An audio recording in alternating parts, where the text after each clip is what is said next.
Alright, we're live. Hello. I don't know if that registered you, honestly. I don't know.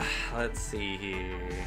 I don't know what to, like, might have to mess with. I don't talk very Yes, and I do talk about it. well. It's gonna be hard. Let's see. Let's do that.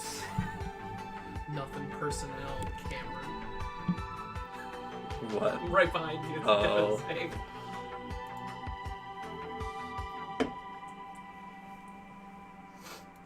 Boost this to max and just hope I don't blow people's eardrums out. Hopefully.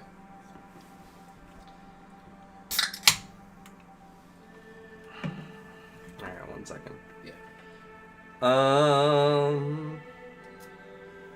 We're doing some audio tests because I'm not set up for an at-home No, stream. I just happen to be visiting. Let me test it with headphones. Not stream manager. Go to my stream. My stream is in these. Hello. Test it. It's a little quiet, looks like. Talking at my level. Yeah, I'm quiet.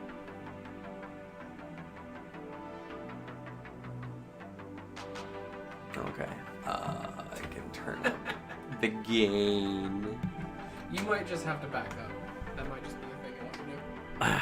If I have to back up, I'm gonna sit on the other side of the fucking room.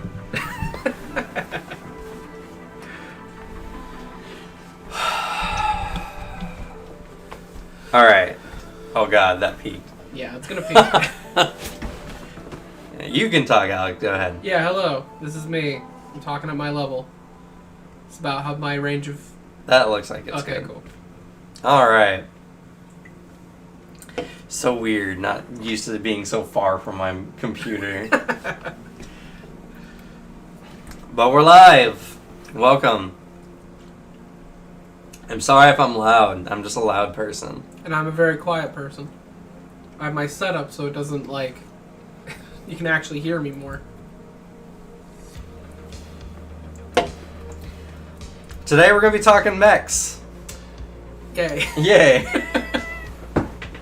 I have, if you don't know already, I've been spending this week getting ready for a one shot for a game because last week, literally a week ago, we were just like, you know what would be fun? Fucking mechs. And I said Lancer. I don't want this mech love on my name. Because that's something I'll preface with this. I don't like mechs. I'm not a mech guy. I think they're usually really boring. However, there's one big exception. Well, I don't know. See, because for me, it's like, for me, I like mechs, but I also don't like boring mechs. So, I don't like tank mechs. Tank mechs I find to be boring for the most part. Like walking tanks. Like walking tanks, yeah. See, I think those are fun, because they're just tanks. Like, they're just weird moving tanks. I don't know, like, I'll say, like, there's two exceptions to the mech rule. It's Titanfall, but that's because Titanfall 2 is just really fucking good. Like, it's a great game that carries that it's just big robots. And then Lancer, because the artist, Tom Bloom, who is the artist of Kill 6 Billion Demons, is fucking amazing. I love that man's art. Absolutely phenomenal. If you can, give them a follow on any of their social media. They're quality follow. And, well, so, like, here's my mech, like, preferences, right? My preferences are, I don't like Gundam, because I find Gundam and Gundam games to be boring as hell, because it's all fan service mech stuff. It's, hey, you see this Gundam from the show? You get to play it, and that's boring as fuck for me. I love the Armored Core games though because they have a lot more of the jumpy. I like mechs that can like jet around, have boosters, and all that kind of stuff. Lancer is a very interesting mix, and I actually really like Lancer because it is. You know what? Here, well, actually, pull up some art real quick. Yes. Some of those mech designs, like my favorite category is the body horror for robots, like section of the mech designs. Like it is. Oh my god, it's so cool. It is so much fun. It's so much fun looking at a mech and being like, oh shit, I like that. Let's see here. Hopefully, is this other share screen just not working? Whatever, that's fine. That will work for the most part. Let's pick a mech. Let's pick an interesting looking mech. I mean, I like that, like the mech designs and aren't bipedal, because like that's really interesting. There he is. That's my boy. We'll pull up the Rayleigh. That's my boy. Mech with mini handguns. Yeah, I wonder why I like him so much. So for those who don't know, this is like the general mech design. And it's very I want to say like it's a modern take on 80s anime design for mechs. Have you ever seen any of like the 80s 90s, like not Gundam, but there's other ones that had mechs? This is very much like that design style. It has a lot of the desaturated earthy colors. There's, you know... That one that's, like, I think, isn't that the one designed for deep space travel or something? Not travel. Or, expeditions. So, kind of. Not really. So, the Tortuga, which is this one, is a breach and clear mech that you send with, like, normal troops. And it jumps face first into, like, enemy ships, blows everything away with shotguns, and just keeps moving forward as a shield. That's so fun. That's so cool. I know. So, alright.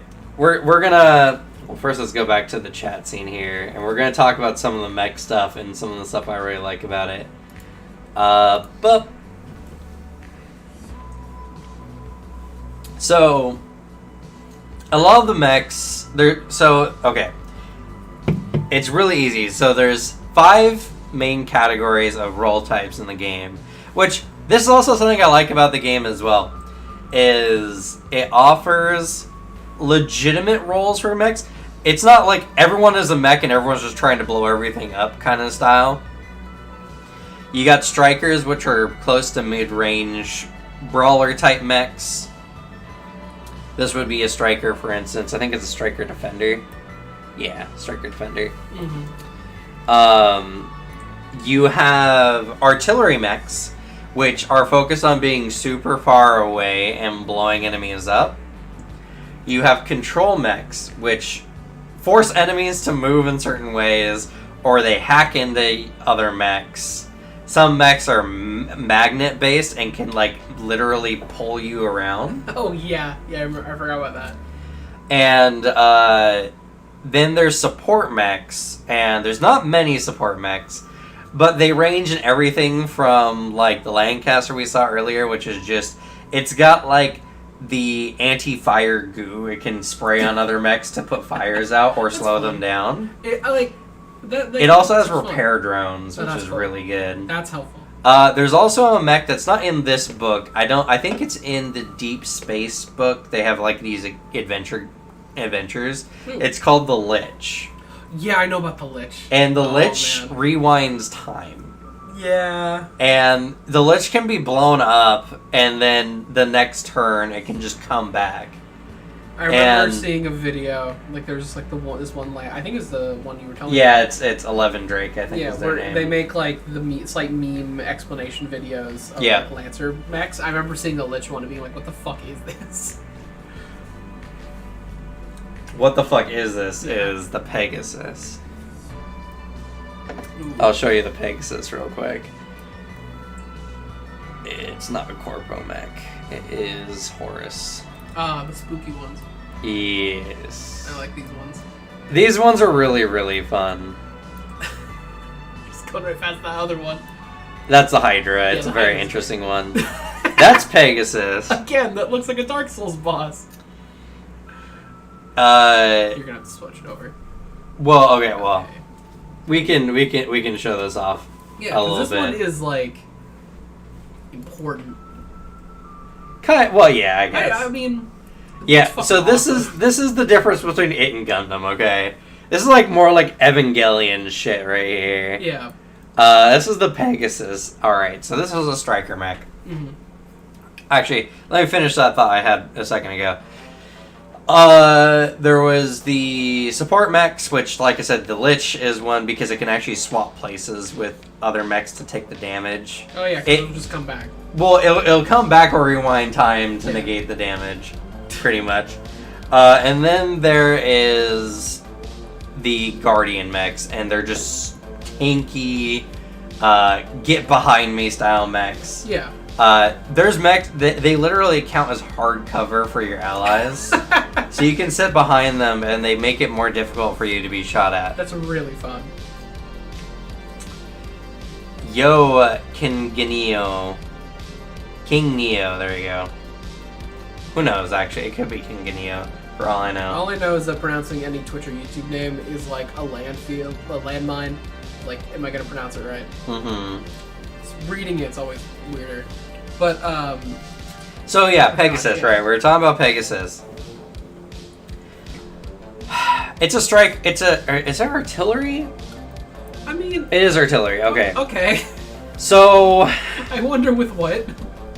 Probably the big orb. I mean, to be fair, its face is a gun. Respect, I love that. And there's a gun here. I love that for This is a Nexus weapon. And Nexus weapons are like...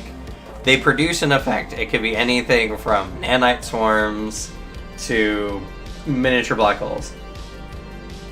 That's so cool. That's so cool. Is not a gun. That's... I love the Pegasus mech is nutty. Alright, so... Its face is an Ushabti Omni gun. You do not fire this gun. Once per round as a free action, it does 1 damage to any target within 15 range, not including cover, not including armor, nothing. It literally does 1 damage to any mech. Huh. 1 kinetic damage. The bullet manifests in your mech and just gets shot. Oh, so it's JoJo. It's Johnny Joestar. Yeah, a little bit. Yeah, that's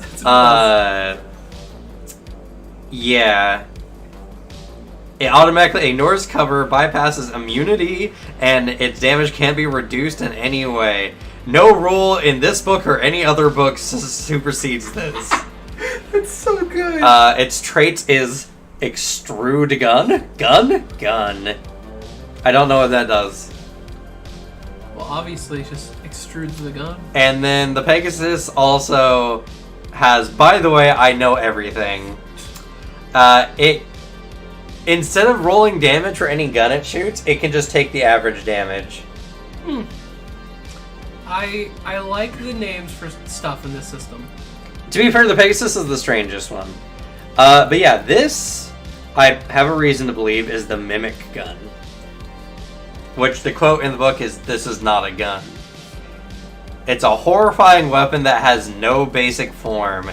It constantly contorts into different shapes, mimicking the weapons of other combatants. Oh my god. It counts as all different types of ranged weapons at once. So it counts as a rifle, it counts as a CBQ, which is close quarters combat. It counts as a launcher, it counts as a...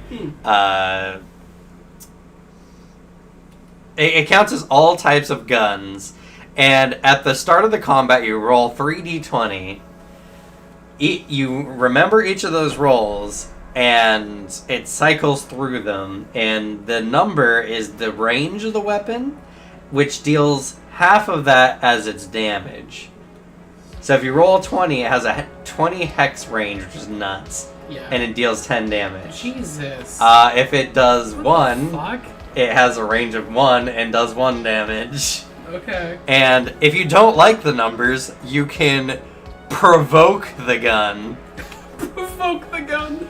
To make it roll new numbers as a full action. Oh, I just imagine you just bash the fucking thing, you just like, fucking change! And then it turns into other guns that may or may not be useful. You should check out which one Horus is, because I want to see what that looks like. This is a Horus. This is a Horus? This is the company Horus. Oh, okay, yeah.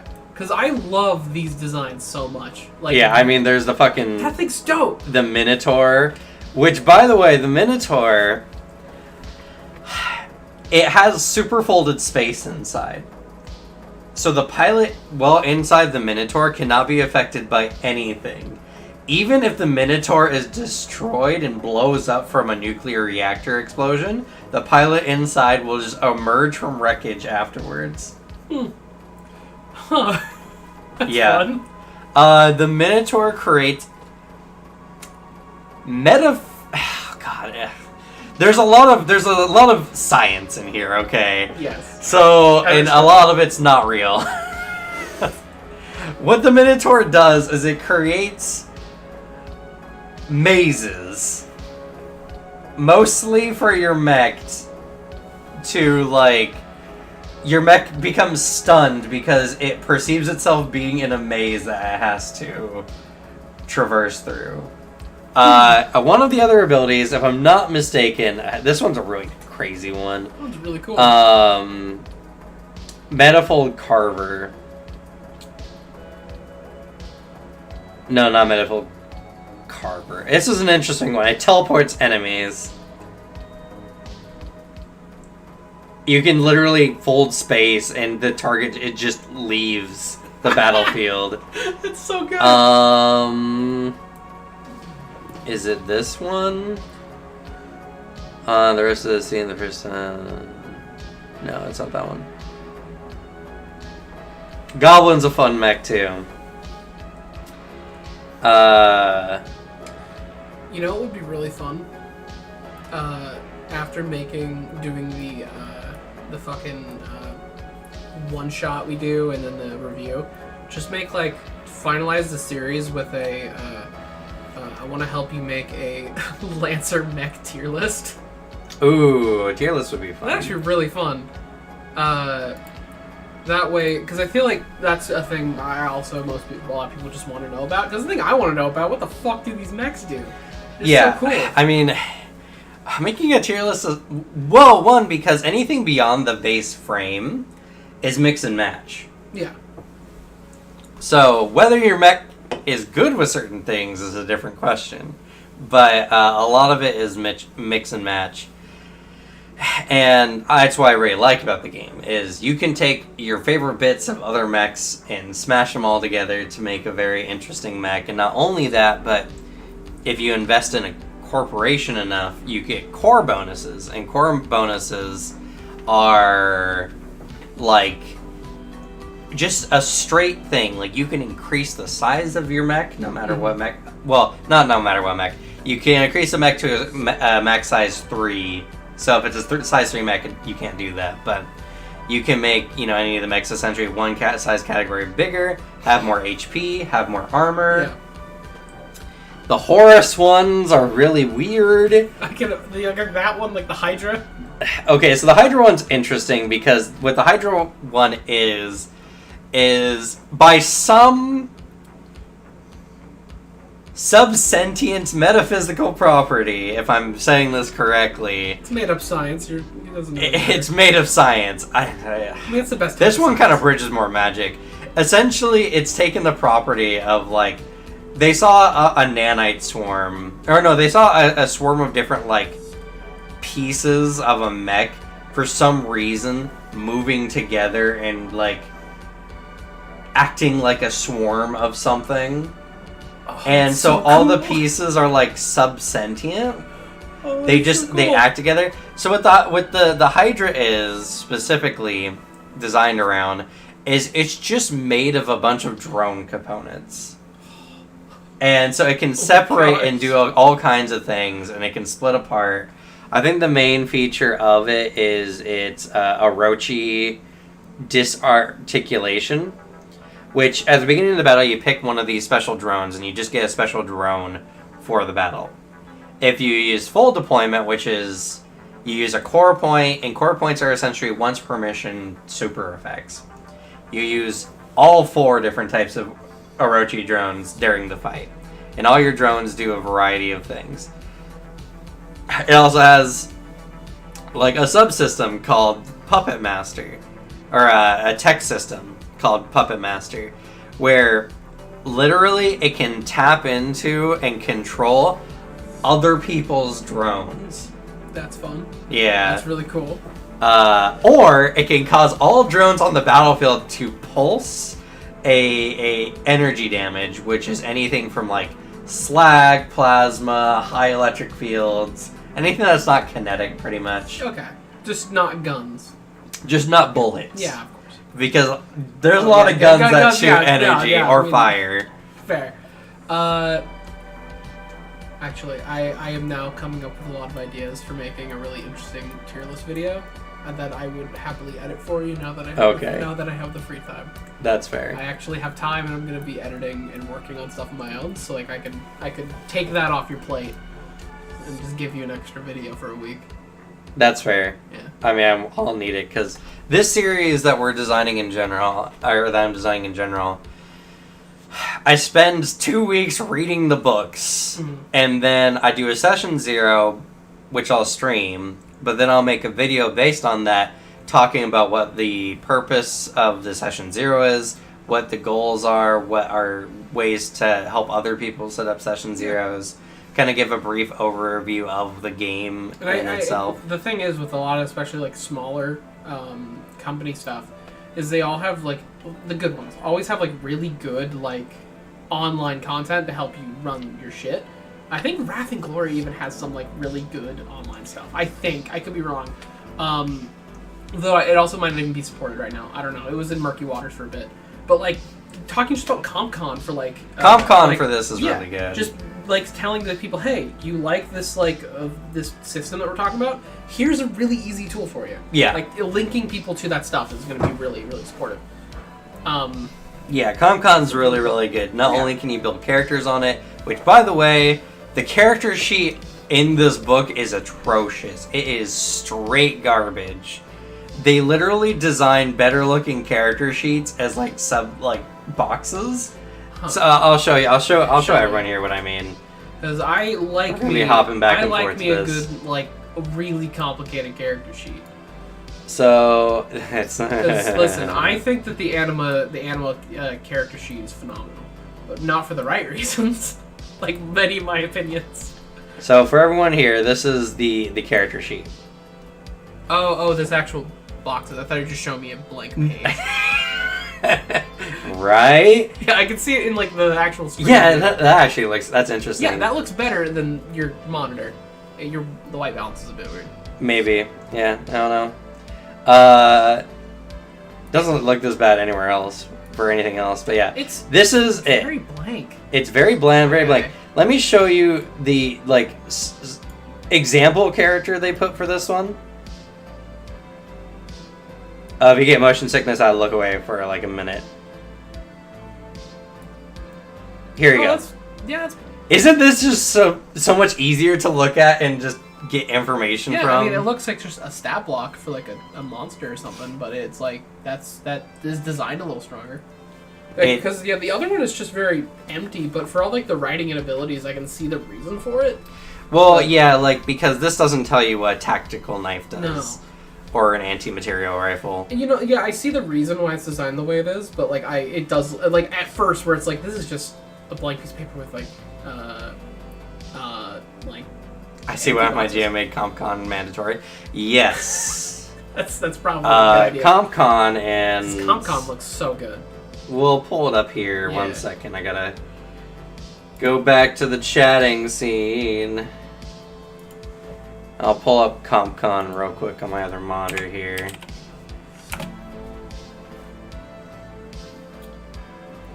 It's probably not going to look the best because I resized everything. Yeah. It's such a well-designed like website too. It's so like this site is like amazingly designed for like getting you the like the setting too. That's how you properly make like a tool for your tabletop system. Make it so it's actually like in universe. That way you're immersed when you're just looking at your fucking character sheet. Oh, what the fuck? Did my alt key sticky? That shouldn't be doing that. Yeah, that's weird. That should be doing this. Yeah.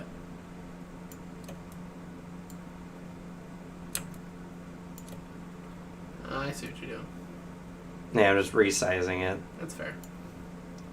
I did the wizard video the other day. Oh. And so... yes. Video on the worst class. The worst class? The worst class. I got actually 5 times today. I'm not surprised. Was all wizard fans No, the same? they weren't even all on the wizard page. They're like on really? different videos. Literally, I think each of them were on a different one by different people too. Nuts.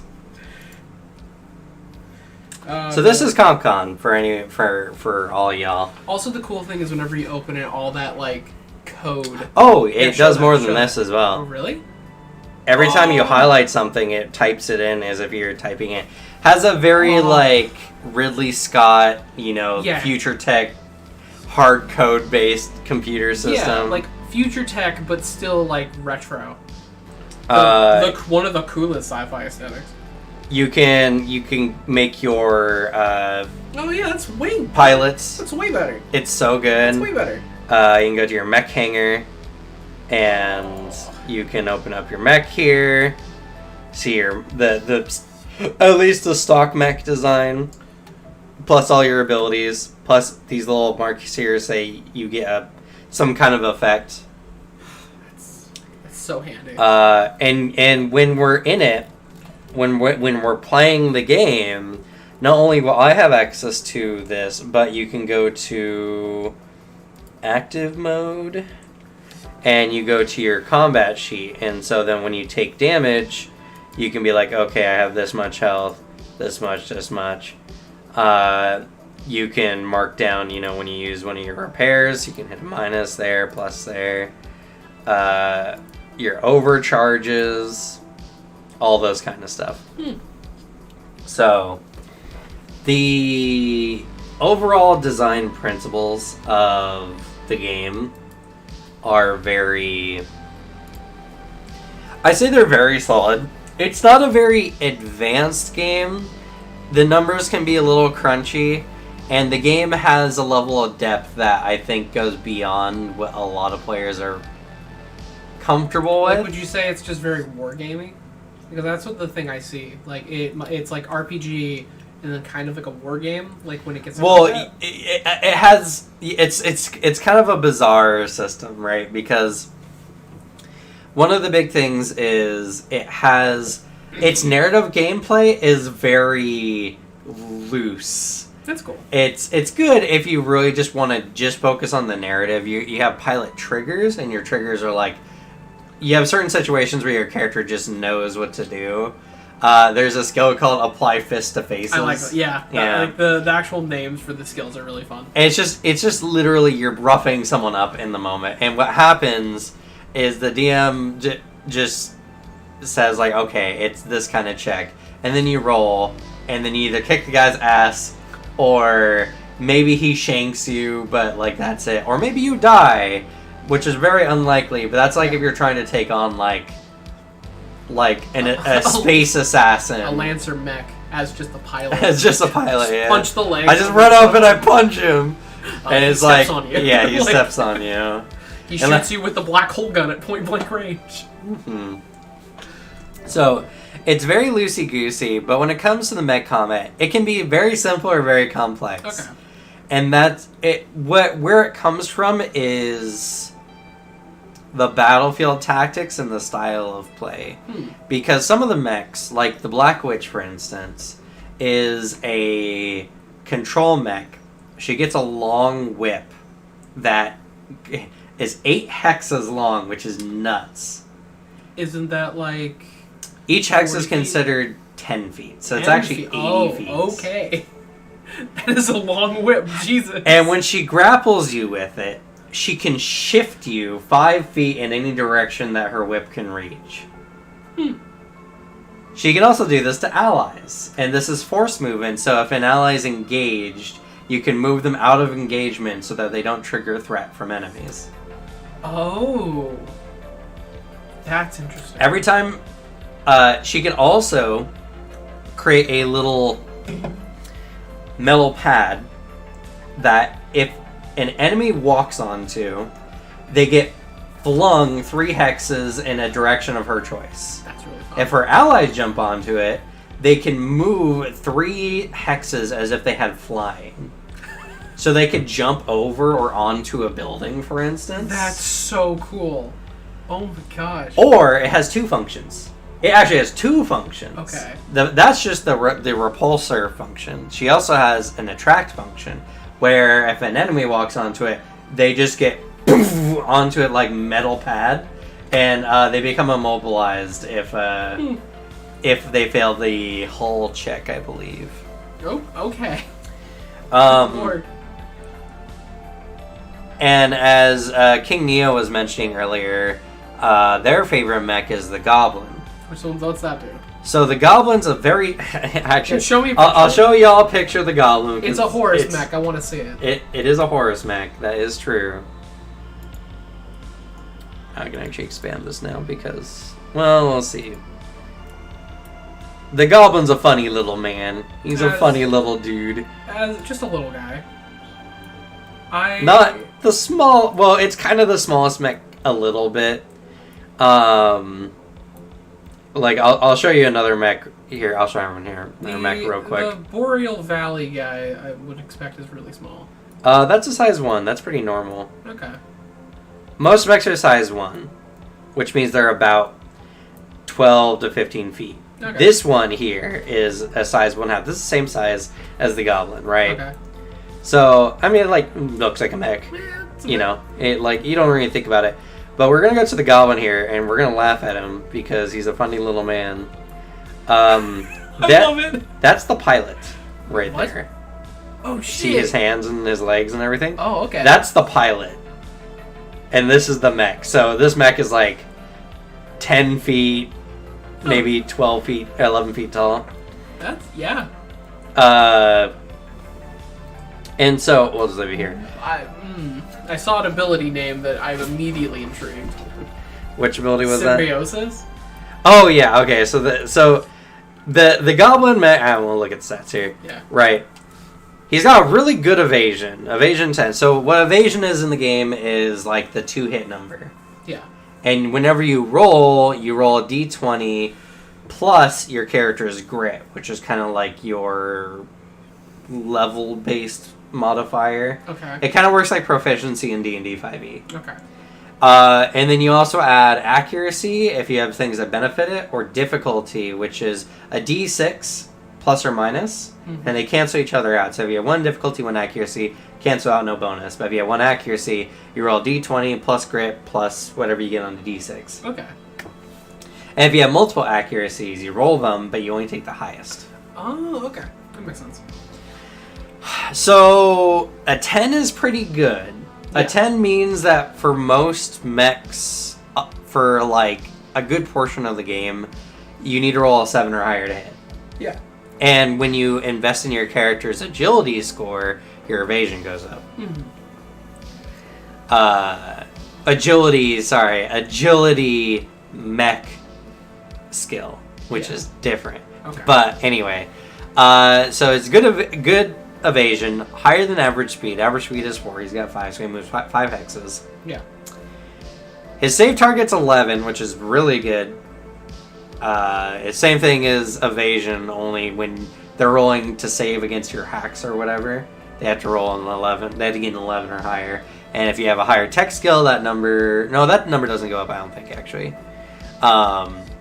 Its E defense is really high. It's probably one of the highest, which is any kind of tech skill. So if you try to reverse hack the goblin, it is really hard. It also has a +2 to tech attack. So when it uses a tech attack, it adds an additional 2 onto the rolls. Reverse hacking? Yes. What is reverse hacking? A lot of mechs have abilities that if you try to hack them, they can hack you back as a reaction. Oh, it's Divine Cybermancy! Yeah. Holy shit, you know that game, right? No. Okay, so it's a game that's built in the Source engine that is like a complete fucking... Like, it's a fever dream. Imagine Deus Ex, but developed by a bunch of French guys who barely understand game design. Okay. Jim Sterling a long while ago made a very good example of like what it is. Of the 2 takeaways from it. First is that they said like I'm surprised that it isn't a 12-step process to take a step in the game. That's the kind of game it is. And also, everything in the game can be hacked, and you have to play an RPG Final Fantasy turn-based combat hacking system, and if you fail, you get hacked, and then the AI controls you. That's interesting. It's fucking nuts. It is a weird game. But yeah, so this mech has low HP, has a really low repair cap, and repair cap is like, in mission, how many times you can like repair. And like, you use repair to reset its HP from damage. Okay. And you can do this mid-fight as a full action. Or use 2 repairs to restore structure damage after like a fight. Typically. Yeah. And yeah, so this guy's a little flimsy, right? So Symbiosis, what it does, you latch onto a friendly mech, and you just, you shrink down, all your antennae kind of shrink in or whatever, and you become like a large tumor on them. A vestigial blister than a separate entity, holy shit. Yeah. And you can still be targeted though. So if an enemy knows you're there, you can be targeted. But when you're in this state, you give your ally the benefit of your system's skill. So whenever they're trying to avoid being hacked or whatever, you can roll your systems for their saves instead. You give them your E defense, which is really good for some mechs, because some mechs have garbage E defense. I can imagine. And you give them the benefit of your tech attacks. If you're attaching even to another tech-style mech, you can give them that bonus. Additionally, from the beginning of the next round, you no longer take turns on your own turn, but instead you take quick actions, 2 quick actions or 1 full action, which is kind of normal, at any point during your host's turn. You can't use overcharge or move, but you still can take reactions and use reactions freely. Oh yeah, it doesn't even say that you can attack, so you can like use... One of the big things with the Goblin is it comes with like an auto gun on it, which it just... the Autopod, it's a launcher. It's seeking, which is really good. Okay. Which means that as long as there is a route to the target, it can ignore cover. Huh. And what it does is you don't fire this gun. Instead, as a reaction, when any other character attacks the target within 15 hexes of you, which is pretty big range, and consumes lock-on, which lock-on is another feature that I won't talk about right now, you automatically hit the target with the Autopod. It just does 3 kinetic damage. Huh. So you just become a blister that shoots missiles and hacks people Also, while riding someone else's mech. That description, I don't know if it's apt, but if it is, I hate it. I hate Mildex. Magic Mildex are the most annoying thing. Mildex are like anti-fun. This is sounding like absolute hell for like an enemy, like a mech pilot to fight. See, that's the thing though. It's not, because it's a squishy boy. If you get a Pegasus in the same room as the Goblin shits itself. Because the Pegasus just does straight damage no matter what to a target. It's squishy. Its high evasion means nothing. So a Pegasus is just going to sit there and annihilate you for no reason. Okay. That does make sense for the Pegasus. One of the things for the Pegasus, a very funny, interesting lore bit for it, is... What was it called? It has a very low, It has a tremendously low identify / time to kill, which means the Pegasuses have a very small average window from the time they notice someone and they're dead. That's really funny. I really like the Pegasus. The Pegasus is great. Oh my god, they're so cool. Yeah.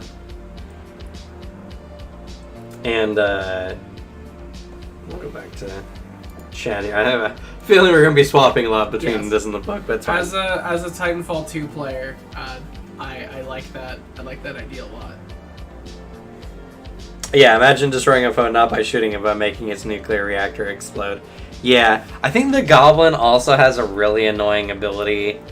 If I'm not mistaken, and I don't think I am, it just can cause enemies, like guns, to just eject their cartridges. It's so annoying, I love it. Yeah, eject power cores. Your target becomes jammed. When the target is jammed, they essentially like can't shoot, they can't do anything. Some can, and until the end of their next turn, it says by ejecting ammo magazines and cooling rods, characters adjacent to that target take 2 electric damage as like holler things like fall out and explode and all that kind of stuff. So, I know before we started, or even early when we started, I pointed out my favorite mech. The Rayleigh. The Rayleigh. I think the Rayleigh. I just like handguns. That's just right. me. I just like 6-shooters. I'm being turned into a Horus fan.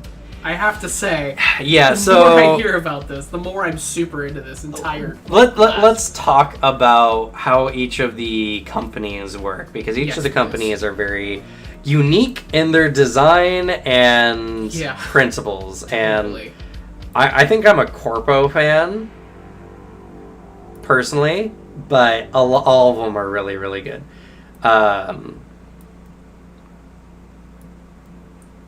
Where is the big 4? Here they are. Okay. All right.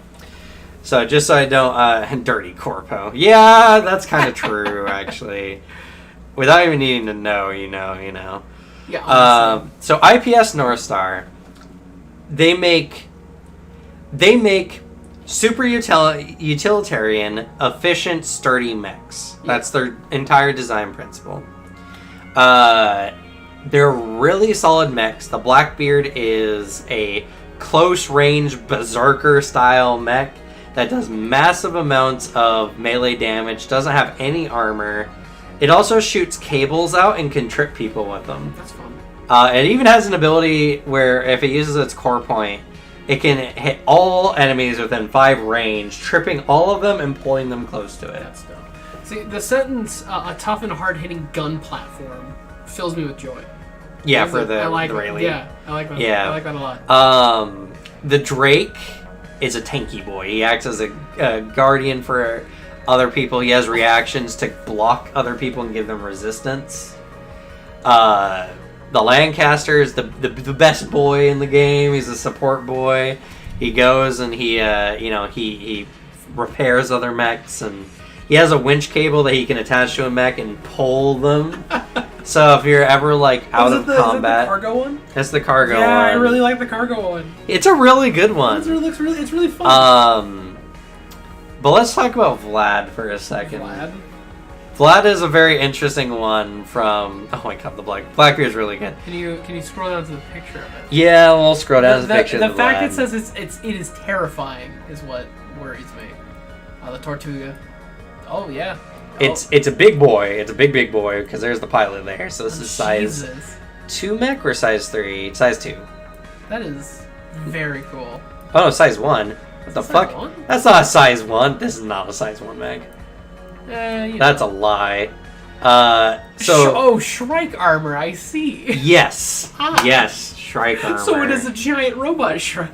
Okay. Yeah. So the Shrike armor is annoying. Oh god. Whenever a character within 3 hexes attacks the Vlad, which is most melee weapons, some mid-range weapons can get up to 5, so that's not a problem. They just take 1 AP. It just shoots spikes at anything that gets too close to it, and they just take damage, and they can't do anything. Oh. Goblin runs up onto the site, it just gets skewered. The pilot dies. That's what happens. The Shrike, the Vlad is all about Immobilizing targets? Oh, yeah. So, what it does, right? It immobilizes you, and it has a super heavy drill. And it drills into you. And it can do, theoretically, infinite damage. Walk that by me one more time. It can do theoretically infinite damage. So, the weapon in question has what's called the overkill trait. Okay. So whenever it rolls damage dice, if it rolls a 1, the enemy takes heat damage, which we'll talk about in a second, and then you roll the die again. If you keep rolling 1s, it'll keep re-rolling.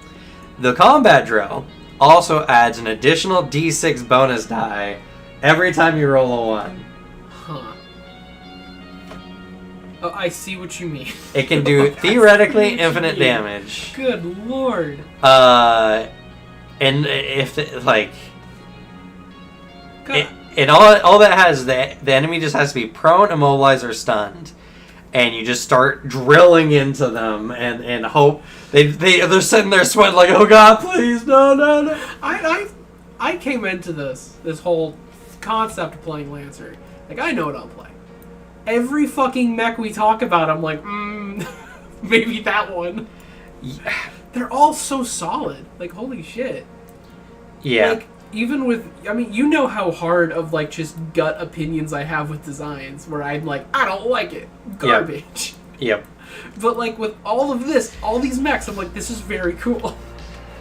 Now explain to me why you do not like the company that this comes from and why you're a Corpo fan. I love all of them. Yeah. It's just I like some of the Corpo mechs a little bit more. But let's finish with IPS and North Star. Yeah. I talked about some of my favorite mechs, but some of the core bonuses you can get. And core bonuses you get when you get 3 licenses with a company. Okay. One of them is called the Barrios frame, which is it's like this cage or netting you put on your mech. And what it does is essentially once you get to less than 1 structure, which mechs can have like health bars, right? They have 4 standardly. I don't think there's any mechs currently or anything that gives them more than that. So they have 4 health bars. Once they go below that last bar and they're kind of just on the last amount of HP, they gain resistance to all damage. And if they ever drop to 0 HP, they have to make a structure roll. And every time you take a structure point, you make a structure damage check, which has the possibility of you even blowing up. As long as the mech doesn't get blown up, you just keep going. Every time you take damage when you hit 0 HP. On the Berserker Blackbeard, it's really good. Especially because the Blackbeard also has access to an NHP. NHPs are non-human persons AIs. Oh. They're essentially shackled egos that you put in your mechs to do certain things. The Sekhmet, which is what the Blackbeard has, is a Berserker. Yeah, of course. When it does crits, it does extra damage. Fun. I love it. Doesn't care if you survive the encounter or not. The pilots. Respect it. So, if you die, it just keeps attacking whatever mech is closest. Ally, enemy, doesn't matter. Barrios frame, even if the pilot's dead, the thing's gonna go until it blows up completely. I know this probably wouldn't work, but now I have the idea of a Blackbeard, playing a character that is a literal rogue AI Blackbeard mech. Like, an AI that is, like, its pilot is dead. We'll talk about rogue AIs here in a second. Very cool. Also, to answer those few questions. Yes, I see some questions here. Is it possible to be a goblin with a drill? Not the super heavy drill. You can have a smaller drill, but the goblin only has 1 weapon mount. Yeah, okay. It has a flex mount, which means it gets 1 main weapon or 2 auxiliary weapons. Okay. I like the idea of making, like, the supportability of attaching and becoming, like, a big blister to, like, an enemy. Now it's, like, to an ally. Now it's, like, a malignant tumor that's just drilling into you as it attacks. Unfortunately, you can't attach to enemy mechs that way, sadly. That sounds so cool, though. It does sound really cool. And will I be reviewing the new mechs that got released as well? I think we should if we do a follow-up thing. So the thing is, my intent, and it depends, because actually the Lancer community is pretty big. It's got, like, I think the official... I mean, I'm in the Discord for it. I'm also in the Discord for it. The official Discord. I forgot how big this one is. Okay, I'm actually in it already. Why is it has almost 10,000 members. It has 8,000, almost 9,000 members. Yeah. I've seen a lot of videos of anything Lancer getting like thousands of views. I've watched a few Lancer videos because like once I was told about the system, I was like, I want to look more into it. So There's some fun ones. if we do ours, I'll probably do just the standard core book mechs. But if a lot of the Lancer stuff blows up, I'll do a Why This Mech is Awesome series. Hell yeah. And we'll review all of the mechs Yeah. at that point, and I'll go into individual things on each of the mechs. They won't be deep dives. I don't like doing deep dive content, mostly because it just provokes more actuallys than anything else. Yeah. And I don't have any responsibility. I just like this shit. Don't like that's what it is. But you know, so we're gonna be, because my intent right now is to make a video to show people like what you need for the session 0, what to get started, what the basics of Lancer is, all that. Make it like a 30-minute video, and then we're gonna have a live play, and then after the live play, we're gonna have an interview with all the players, and also I'm gonna give like my overview of the system after reading it for 2 weeks, and you know, based on my players' reactions and all that kind of stuff. Yeah. And then if Alex is really gung-ho about it, I'll make a video on ranking. We'll do one of those tier list videos on the mechs. I would be actually really good. The idea I have is a almost like table. I envision it a table talk errata, where it is a little addition to like a table talk after table talk comes out, where it's a tier list video where we both make competing tier lists for mech designs, and we talk about what parts we find interesting. I can do something like that. And also because we're very different people when it comes to like what we sink our teeth into. I'm super big into like just more the design. You go really deep into the rules more than I do. That's fair. I'm not a rules guy. I made that sounds metal as fuck, and I latch onto it. You know, it's funny, Devin, is one of the random call signs you can give your pilot is Barghest. Huh. Oh, fuck. I have to come up with 2 names when we play the one-shot. Yeah, you have to... Damn it. The site does come with a name generator. Thank God. And it comes with a call sign generator as well. I need that. And then it also comes with a mech name generator, because you also name your mechs, because your mechs are unique. 3 names. 3 names! No, it's so hard to come up with 1. That's why I had my guy, which is his call sign was Longshore. His name was Edward Tennyson, and his Blackbeard mech was called Davy Jones. That's a good name. It drags you down and drowns you. Both the mech name and the pilot name were very good for what. Like. Yeah. Well, I also made a Lancaster guy because they also have a weird like on the site a numbering system. Yeah. To determine whether an encounter is balanced or not. So I was checking different like levels or whatever, and so I made a Lancaster like support guy. His name was something weird. I don't know. I just used the name generator. I didn't really care. But his call sign was Good Buddy. It's like a trucker name. Yep, and his mech was called Fixer. That's fun. I like so there's all kinds of really fun things you can do. Let's talk more. Let's talk more corporations, shall we? Let's talk more big 4 here. Yes, please. So, Corpo. Mm-hmm. I love how ridiculously over the top it is as far as like... So, Corpo is like the sports car model mechs. Okay. They're the high brands, they're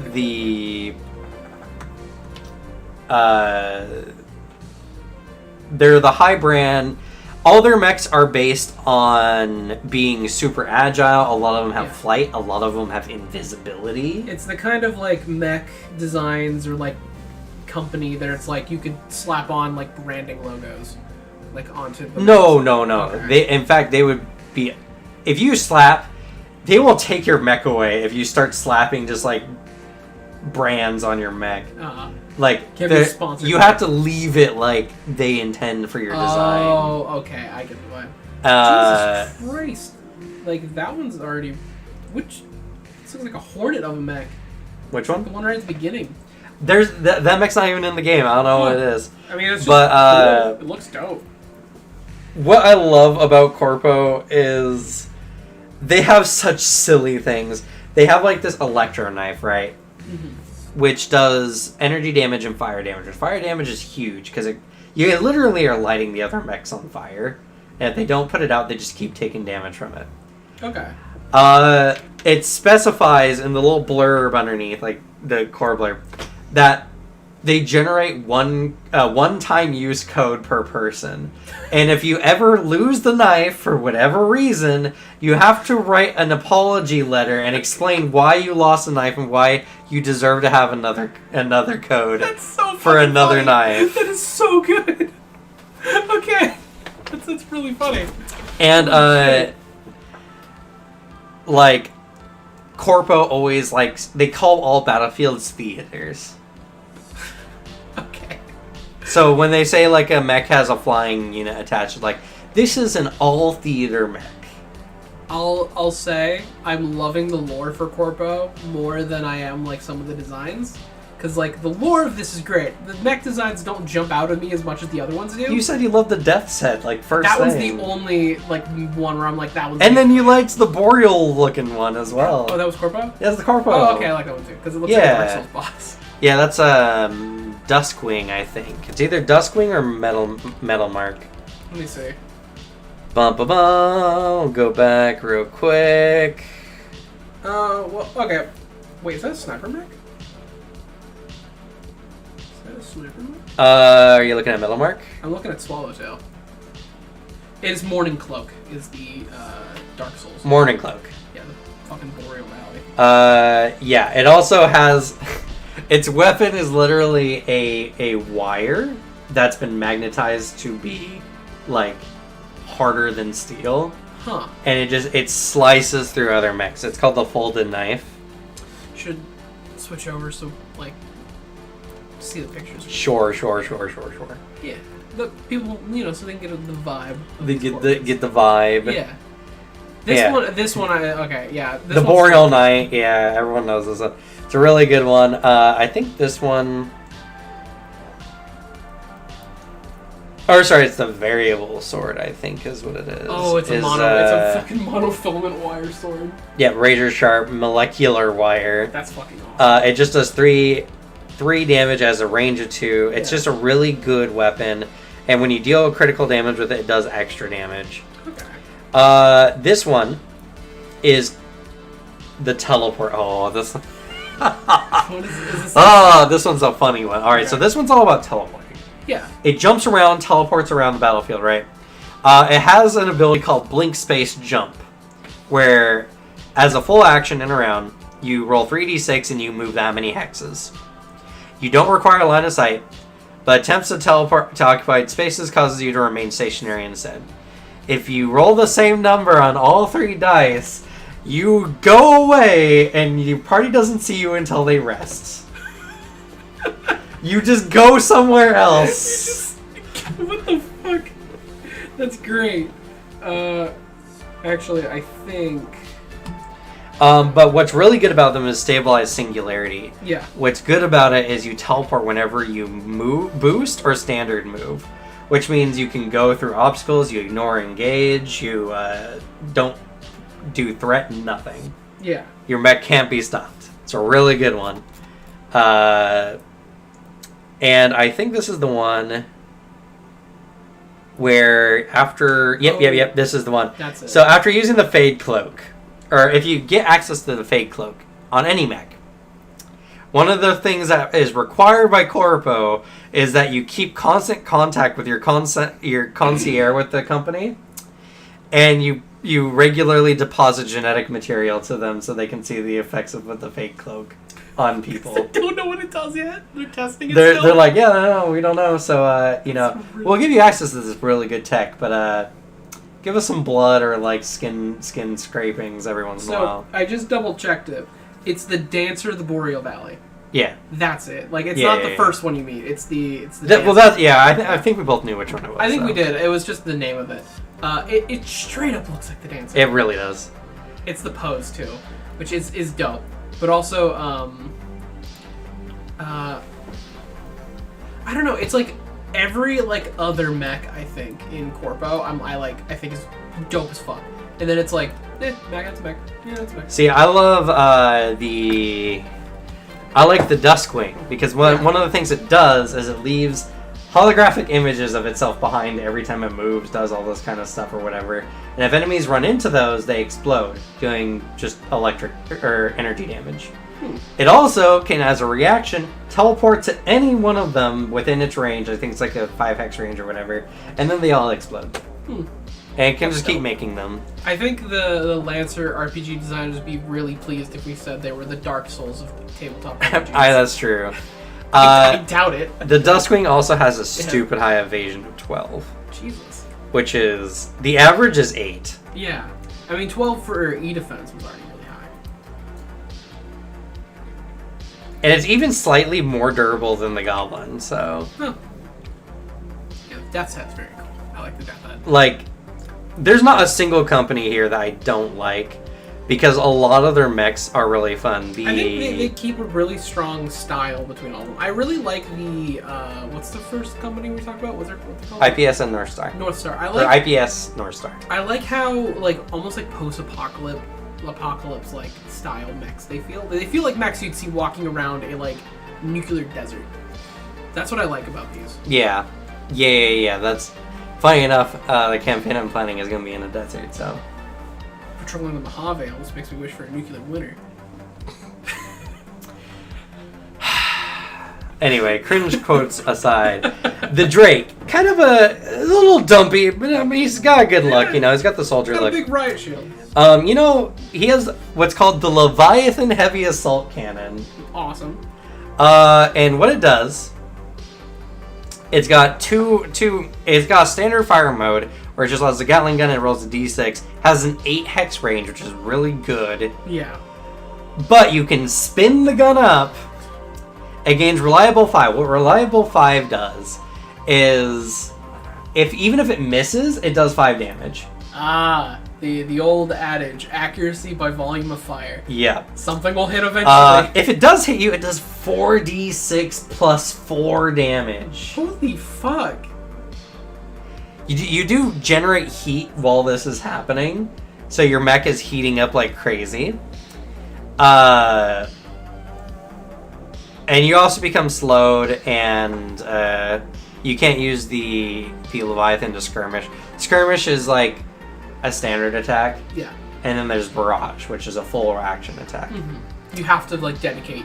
You have to dedicate your whole turn to it, but 4d6 plus 4 damage. Jesus. That's enough to knock most mechs on low structure, even up to like level 5 or 6. I mean, I'm also like really into that because I mean that's the closest to my Titanfall mech main. I mean the minigun like tanky guy. I forget the name of that mech, but I really like him. So the idea of doing that with 4d6, like oh my god. Like in a game where most weapons do a d6 damage or a d6 and maybe a bonus d6. I've seen a lot of d6s when we scroll by, so I'm like that is. It's a lot of damage. That's how you make a fucking chain gun. And the Drake is also resistant to all types of damage, heat and burning. Hell yeah. So he's a tanky boy. I think they literally call him a walking fortress. Yeah. He literally can print a bunker on site. Huh. Yep. I love that. Really good. That's so cool. But okay, so we talked about Corpo, we talked about IPS North Star, and everyone kind of gets a sense of these two, right? So let's talk about everyone's favorite, Horus. Yeah.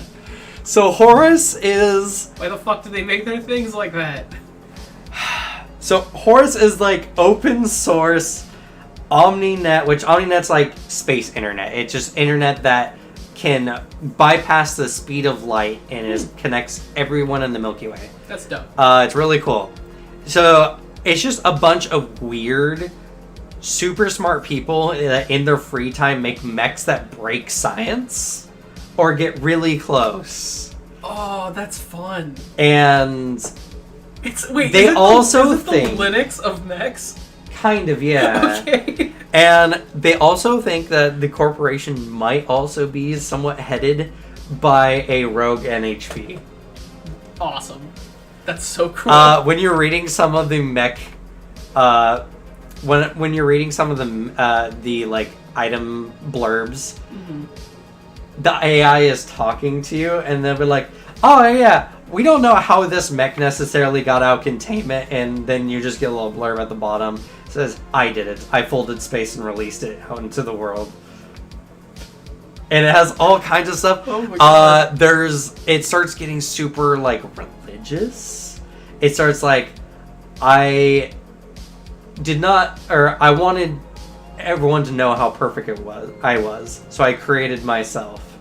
I wanted, oh god, where are some of the quotes? They're all in the fucking, they're all in the Minotaur. My interest is fucking peaked. Good lord.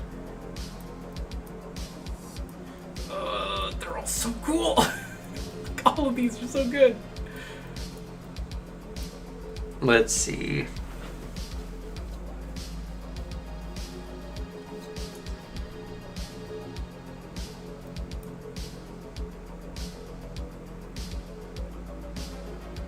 Oh yeah, I love this quote. Once when I was a child, I learned to walk. I fell as a child does, and it hurt. There was great pain, the first moment of pain in the whole world. Child, I said to myself, be more careful.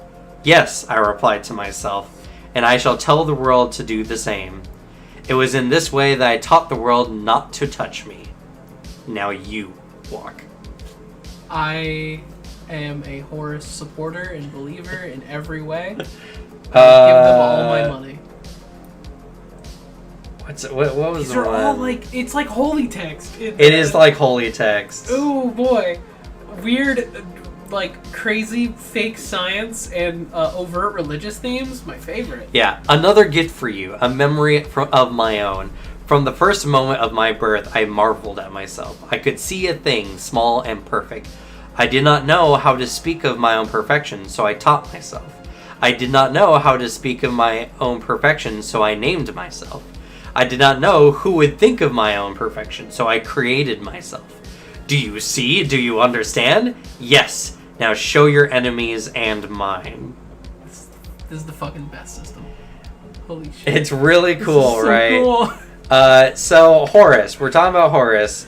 Horus is a bunch of crazy, crazy smart people who make things like a mech that controls nanite swarms called gray swarms that look like fire. They create whatever the fuck the Pegasus is. They are essentially focused on like scientific anomalies that are not necessarily well understood, and then they make mechs based on them.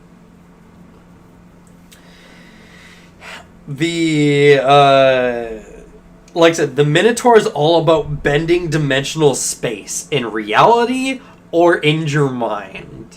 Hell yeah. A lot of the Horus mechs are, they say here, is esoteric constructs, specialized to control the battlefield. Their mechs are focused on hacking, inflicting statuses, and dealing heat. Mm-hmm. So, for those who are big Horus fans, they are very cool aesthetic mechs. They're very interesting. Lore behind them is very interesting. In the world, if someone saw you piloting a Horus mech, they'd be like, you've been to the deep web, I see. You're into that kind of shit. Oh, you're branded as a weirdo. Or one day you woke up and you got a license from them. That's just what Horus is like. That's so fun. Aesthetically, and again, like the Baylor uses nanite swarms and it regenerates. Huh. None of their mechs are overtly super strong. They're not very high damagers. They have one artillery, which is the Pegasus, which is okay. It's a good artillery. It does very consistent damage, but it doesn't do big boom damage. Yeah. So the Horus mechs are for players who want to use very interesting big brain, like Galaxy Brain mechs. and also enjoy that kind of lore and stuff. Oh yeah. And Horus, again, it's just a company. It's just no one knows. It's the deep web of mech design. That's what it is. That's so fun. The Gorgon literally projects, like fractal imaging that just makes people die. Even when you're in your mech, you just see it and you just go like, Hypnotoad, and then you get a heart attack. That's just what it does. Oh my god, it's so good. It's really insane. Harrison Armory. I gotta say, immediately, the vibe is, like, sold for a lot of these names, because all of, like, the fact that it's, like, most advanced machines in the business, with, like, obviously high military, like, stuff. All of those guys are, like, historical military leaders. Like, all those names. Yep. Yeah, like, General Sherman. Yeah. Sherman, Saladin, Napoleon, Iskander, which is Alexander the Great. Yeah. Genghis Khan, yeah. Like, these naming conventions are, like, really... So, Harrison Army is literally... Imagine Amazon if it was a military company. Finally, the corpo PMCs have been made. And essentially what it is they pride themselves on making the best battle mechs in the world. They focus super high on design. Yeah. They're the primary military contractor. And not only that, but they also are like savage business practitioners, and any smaller corporation they find, they either stamp out or buy out. So they really are just Amazon. I haven't read all the way through all their mechs quite yet. I know a few of these. Like, I've seen a few of these designs. I like Napoleon. A diminutive mech with power to put foes into stasis and become almost invincible for a time. Yeah, that sounds like a Harrison Armory one. But so the ones I've read, the Genghis is sick. Actually, let's look at the Genghis, because the Genghis is literally... These literally look like big like these are soldiers, like these mechs. Yeah, they look like soldiers. Yeah. They act like soldiers. That's really fun. I'm into this. They're very efficient mechs. We'll swap over here real quick.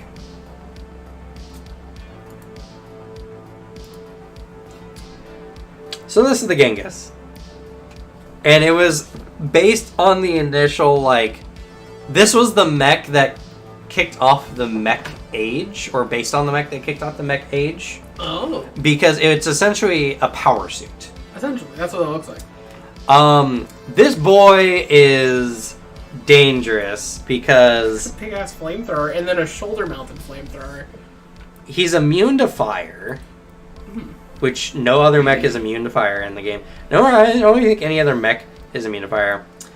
And this mech is all about clearing heat, whatever heat it does get. Which means you can overcharge this mech a lot.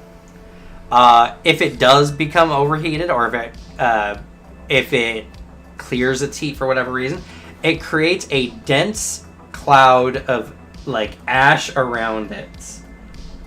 And this ash, it's called explosive. Oh no! It's its core one, which is exposed power cell. Whenever you exceed your heat cap, this scene, you instead clear all the heat and vent in a 3 burst around you of cloud of burning matter from your mech.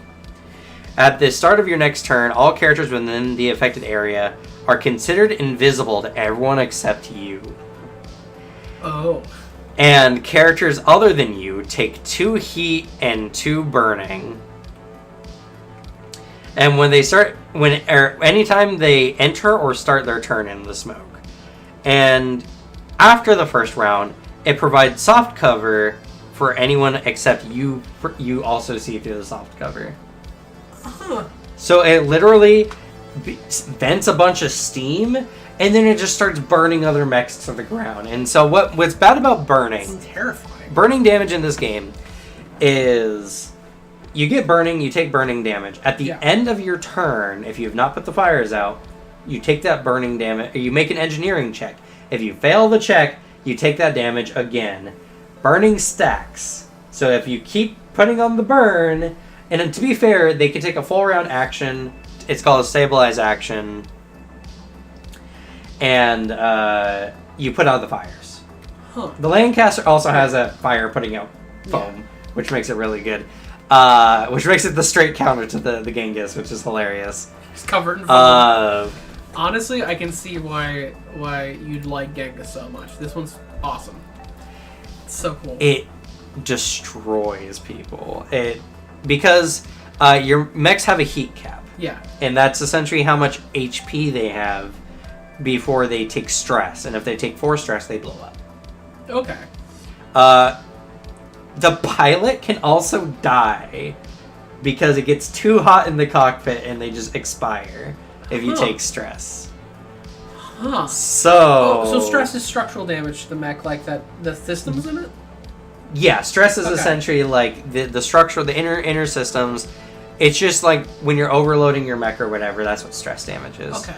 Like the kind of stuff of your mech's just gonna stop working. Parts are gonna break. Things are gonna shut down. Reactor meltdown kind of deal. Unless you hard invest in heat cap, your heat cap doesn't go up. Huh. So mechs that primarily focus on burn damage become stupid dangerous later. Jesus. How much weapon augmentations can you do to like, can you alter the weapons, or like add and put attachments on like mech weapons at all? Yes. Most. Mimic gun's not a gun, so you can't mod it. You know. But like, but, I'm picturing like, can you say get Genghis, have a flamethrower, and attach a giant like bayonet shit to his flamethrower, so you can do the maneuver of like stab it into a mech and then just like jet flame inside of it? I don't think I've seen that one so far, but there's definitely some. It counts as a CQB, which means any close quarter combat affecting ones can affect it. Yeah. I think a lot of the close quarter combat ones give you like accuracy if the enemy's grappled, so you can grab them with the mech and fire into them, and you get a bonus accuracy to hit them. Okay. All that kind of stuff, and I'm sure there's other stuff. Some of the other books as well provide bonuses.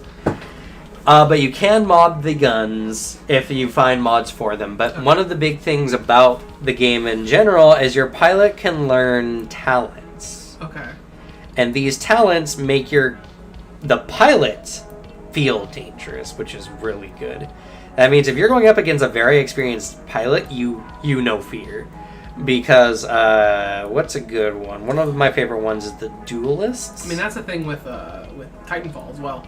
Like, you know that Titanfall and Apex Legends are in the same universe, right? Yes. Yeah, I actually didn't know that. And they keep saying like they're never gonna add like a pilot into Apex because they would body everyone in the roster immediately. Right. Like they're just way too powerful. Is that just kind of the vibe of like just a pilot versus a regular Joe off like the street, or like just say like. Oh yeah. Like I said, Lancers are like the Green Berets. They're the Navy SEALs. They're the people that you expect to come up and kill you with like a bottle cap. Oh, so it's straight up is just Titanfall, like pretty much. Hell yeah. So Duelist, right? First skill, Partisan. You get accuracy whenever you use on your first melee strike in a round, which means you roll an additional d6 to hit. That's great. Making you in melee range very dangerous. Oh yeah. Blade Master. You get a Blade Master die, and you keep getting die as long as you hit with a melee weapon. You can expend die. This is kind of the Battlemaster from 5e. Yeah. To do different things. You can parry as a reaction to gain resistance to all damage, heat, and burn from an attack. So you can literally parry a flamethrower. Deflect is the same thing, but for ranged weapons. You can use your Blade Master die, and if you roll 5 or higher on it, you gain resistance to all damage and heat dealt by... Oh no, that's Deflect. Feint, as a free action, when an enemy is adjacent to you. When moving, you ignore the engagement and don't prevent reactions from them. You juke to the left and move to the right, pretty much. Trip, you can essentially knock an enemy mech prone by like grabbing their leg or whatever. They have to pass an agility check. I can imagine for some mechs that is a horrible thing. Like some mechs seem like they turtle really easily. Some of them, like the Drake, the Drake can't be done, and you can't do anything to the Drake if you're smaller than it. I like the idea of a little a little combat mech doing like a bottom sweep the leg kind of maneuver. It just hits the. It just goes bang. Yeah. It stands there. And then it pulls out its Hydra cannon and just aims a minigun point blank. Immediately, mech's like, I fucked up. I fucked up here. I calculated the risk, and now I realize I'm really bad at math. It's a fucking whatever meme of like, I'm a genius. Oh no. No, it's like the eagle and like the little chicken hawk there. It's like trying to steal from the eagle, and it's just looking up at him like, I fucked up. Also an ace pilot jetpack in Genghis does sound really scary. Yeah. Flying in, like flamethrower blazing. Because I assume ace is like... It gives you bonus for agility checks while you're flying. Yeah.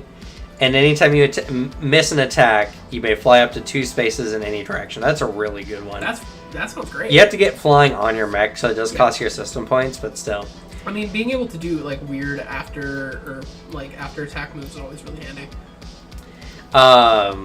Afterburners, whenever you boost while you're flying, you may move an additional d6 spaces, but take heat equal to the amount. That's really good on the Genghis. Yeah. Because the Genghis is immune to burning, and I think has resistance to heat. I also saw that it had a thing of automatic heat treatment, where it can just vent heat for some of its stuff. Yeah. Yeah.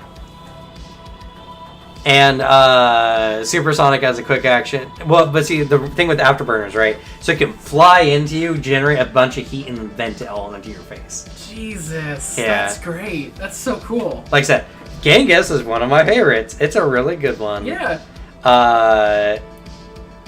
And this is why I said, there's not one company I like more than the others, really. Yeah. I say I like Corpo, but I think it's just because I think Corpo's funnier than the other ones. That's fair. And it has some other stuff is really funny. That is really good. And it also has some very big brain. I like thinking when I play tabletop, so it has a lot of thinky based ones. No think, only hit. only blow up. Can you rocket jump in Lancer? Well, you're always doing it technically. Yeah. All mechs are just using giant afterburners and flying around. And flying is not. They state specifically, mechs don't fly gracefully in this game. I can imagine not. It's just a slow, and then they jump onto with something. how heavy they are, I doubt they could actually fly. The only ones I could see actually doing graceful flight is the Corpo mechs, because some of them look like they could. But like I said, I've read through the Harrison Armory, and I definitely believe if you're like a power gamer, you're probably going to be operating Harrison Armory ones. I'm going to have to read through because it seems, because I like really high combat stuff in I like being that soldier type of character, but also I really like the aesthetic of North Star. I think they look like they would be patrolling, you'd see them in a post-apocalypse like a desert. Yeah. IPS North Star is the workman's mech. Yeah, that's what they look like. That's what they're based on. I could see all those mechs being sandblasted, paint chipping, all that. And then for Horus, they're all fucking terrifying. Yeah, they're all based on mythological creatures. Horrifying. Corpo, I'm not as into them overall, but their lore is really fun, and they got 3 or 4 mechs in there I think that look fucking awesome. So half their mechs. Yeah. I think everyone else is I'm usually 100% on board. Corpo, it's there's just a few where it's that's a mech. And to be fair, my mech taste is, as long as it doesn't act or look like a normal mech, I'm usually really into it. All right, and so let's talk about what makes Lancer even more fun. Yeah. Right. So Lancer is a drop-in and play system because the thing is, everything is based on missions. Now there is downtime and there's a lot of role play stuff you can do in downtime. But the role play is very loose. They do provide some ruling for it. Yeah. They do have some conflict resolution. They have risky actions where if you don't roll above a 20 but you roll above a 10, you succeed, but some negative effect occurs, you lose time. Yeah. Or something like that. They have heroic actions where if you don't roll above a 20, something really terrible happens. And then they have standard actions which are just you roll above a 10, you succeed. You don't, you fail. It's no Vampire the Masquerade social combat. It's right. it's role play, but the primary rules are mainly for like combat, which is where I see like the war game aspect. Because a lot of these rules, I'm seeing like there's some crossover with some war games I've played. There's some crossover with these rules. And for King Neo here, any idea on what you want to do? I think Alex is still deciding. I thought I knew, and then I came here. And now my whole world's been thrown upside down. There's so much more. You have no idea how badly I've been wanting to play this game all week after reading all the rules. I've been wanting to. I was so happy that I suggested Lancer, and you were like, yeah. Yeah, it's really good. The my initial going into it is I wanted to play. I really like gunslingers and like so the Rayleigh. I really like just big hand cannons. I think the rules are really fun for them, like the ability to hit somebody with like the bullet shell, the bullet casing after they when they reload. I love that stuff. I think it's really fun. The problem is all of Horus exists. And all the game exists. Yeah, like, that's honestly. the thing. So I'm gonna have to like actually sit down and read through the book and figure out what stuff I want to do and like narrow it down. This is probably gonna be one of the longest it takes me to come up with a character. Well, I think session 0 will help because other people will mention what mechs they want to use and whatever. Yeah. And then for me, I'm the DM, so I don't play a mech. Yeah. I might play like a supporty dude. Or fill anything the party doesn't have, or have just like this NPC dude who takes care of some task that the party is like not wanting to do. But you know, I do like the idea, and it's seeing how it would work. Like I like the idea of playing almost like a rogue AI.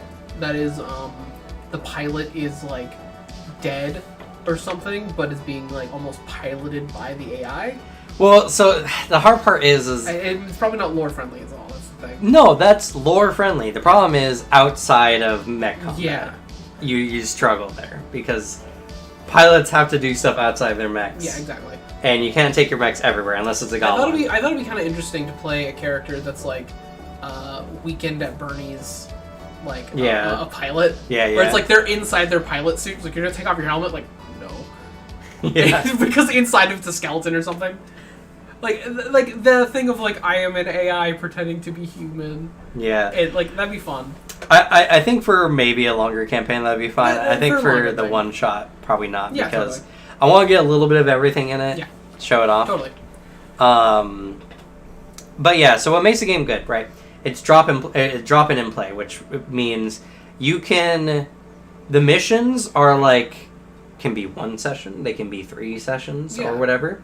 So whatever happens during the mission or whatever, if you say can't play or maybe you didn't want to play and invest that long, you can drop in for a mission and then drop out because it's mission based. So it's mission to mission. It's just pilots being, orchestrated together to do stuff. There is downtime stuff. There is narrative you can do. You can actually build a game based on it. But if you want a super casual tabletop where you and your friends play missions together and just, like after a mission you level your pilots up and then you play another harder mission next time. Yeah. You can, like I said, the party can be interchangeable. You can do all kinds of stuff. If a player's missing, that's completely fine. The missions are, you level up after every mission whether you succeed or fail as long as you survive. Yeah. So you do miss out on some stuff if you do it that way because one of the big things about it is you get what's called reserves. And reserves are like you get special benefits from story-based stuff. Like you can, like for instance, you saved the president's daughter of like a corpo affiliate, and so he's like, all right, I'm gonna give you for the next mission, you get a one-time access to like a really good weapon that we have that you don't necessarily have the license for, or whatever. Or you get like an ally NPC who joins you, where it's like all that kind of stuff. So it's a game system that is, I guess, like narrative. You get as much narrative in it as you want. Yeah. Like that's really cool that there's that level of variability because everyone's tables are gonna be different. Yeah. For ours, we definitely make it a very roleplay heavy. Oh yeah, and that's us. But another person just be like, I'm playing a mech video game tabletop, essentially. Well, and not only that, but I do find legitimately the world to be interesting, or the universe, I guess. Yeah, the lore is super cool. It's super interesting. There's more than other mechs to fight. You can fight large biological creatures. Hell yeah. Monstrosities, they're called. Kaijus. There's stuff with NHPs going into cascades. There's science that starts bridging on magic in the world, where it's like they're trying to discover why something like this happens. There's the manipulation of space-time. Literally, one of the character archetypes you can play is called a cosmopolitan, where your entire life is you're like a shipping freight through the blink space, which blink space is like a parallel universe that allows you to travel faster than light to other parts of the galaxy. It connects everyone else. The warp, but less kill you. Like, yeah, but the thing that happens is because you're moving faster than light, there's massive time dilation. Yeah. So cosmopolitans seem eternal because when they make a simple trip, like a week trip from one side of the galaxy to the other, hundreds of years can pass. Oh yeah, I remember. There's like a bunch of rules for like what it like big pages on like what it's like the rules for time dilation, which I found really interesting in character creation. The thing that I always like that hooked me with the system, I remember now because Vale sent me a big like write up on it. The thing that hooks me is we've talked about this like. I really like playing characters that are like deeply broken people because I believe like truly if you're going to be an adventurer in a fantasy world, you have to be really fucking broken to essentially be like, I'm gonna join a job that has a 90% mortality rate. Right. Like, you must be insane. So like playing a character is like, yeah, fuck it. That's something. So like the concept of playing a character in a sci-fi world where becoming an adventurer is saying, I'm going to give up everything I know. Yep. Because if I come back, everyone I know due to like massive time dilation might just be dead and been dead for hundreds of years. That's what I find super fascinating about like these kind of systems, like sci-fi stuff, is like becoming a space cowboy, a space adventurer is like, I'm going to give up everything I've ever known in my life. Like in that decision, it's like what brings a person to that decision I think is really strong. Yeah. So if we do a long campaign, you better prepare for something fucking big, dude. Oh. I'm going to make something fucking cool. Like I said, I'm getting more and more afraid as I read this book every day, and I'm like, oh god, we might get hooked. Good. I can't wait for this like little side, this series. Side venture to turn into something more I can't serious. wait for this series to be like one episode long, because then we just started playing Lancer. Like, super funny. Episode 1, like a month later. All right, so listen. The game's a little fucking addicting. Okay. We started with Lancer. We made a mistake. So funny. But yeah, and that's the thing. I was thinking about it too. Like, if you're on one of the fringe worlds or whatever, and you're like, oh, you know what I really want to do one day? I want to go see the Cradle. I want to go see Earth. You know.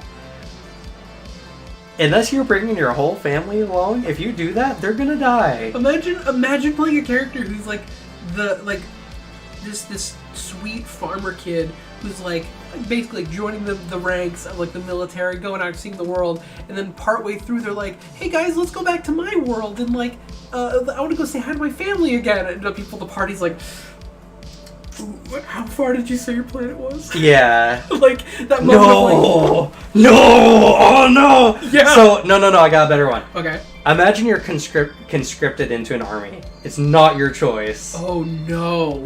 You're right. Oh no. You have to be deployed, and your family waves you off, and they just are crying and just like, oh, I'll miss you too. And then like you're in boot camp, and you realize, yeah, your family's dead now. 100 years has passed since you left that planet. That is. It's like, I just left for a week. What the hell? That is. Oh my god. Isn't that fucked up? That's fucking depressing. Like, it's that, like, thing of, yeah, oh my god, you could have a planet.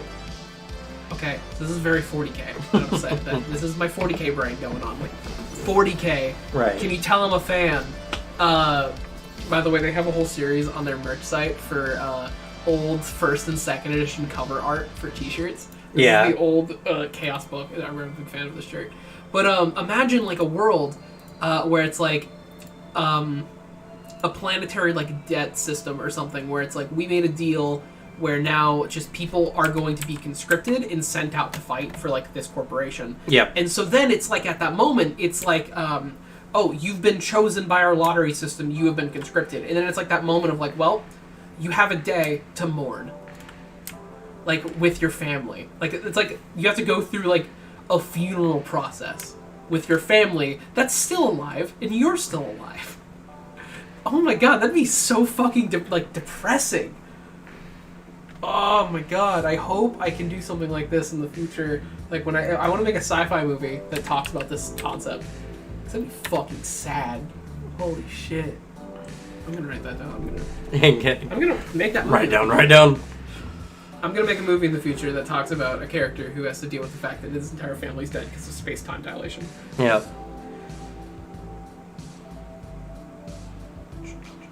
Where is my movie?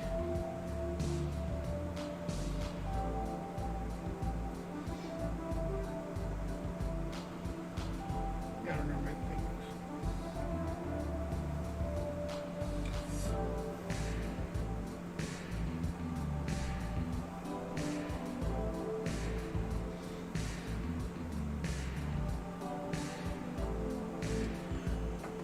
Oh, that's the I'm reading the whole page on it.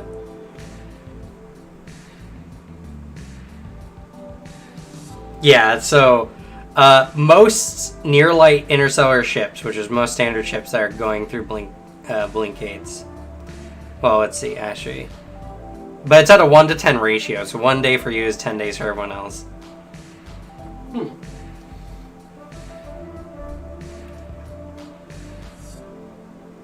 That is... Yeah, that's significant. Yeah, as they travel between the stars and the blinkades that connect them, cosmopolitans accrue the debts at a 1 to 10 ratio, a debt collected when they slow from near light, slipping once more into the envelope of real time.